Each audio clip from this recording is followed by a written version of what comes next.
Printers are useful, but they can also be a source of frustration. In this video, we will cover how to manage printers in Windows.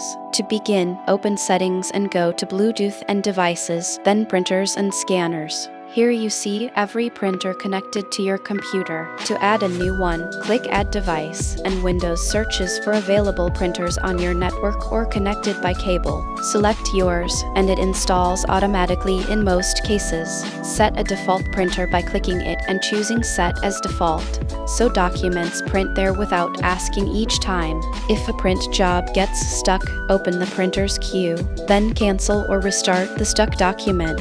When a printer shows as offline but is actually on, try restarting both the printer and your PC, and check the connection.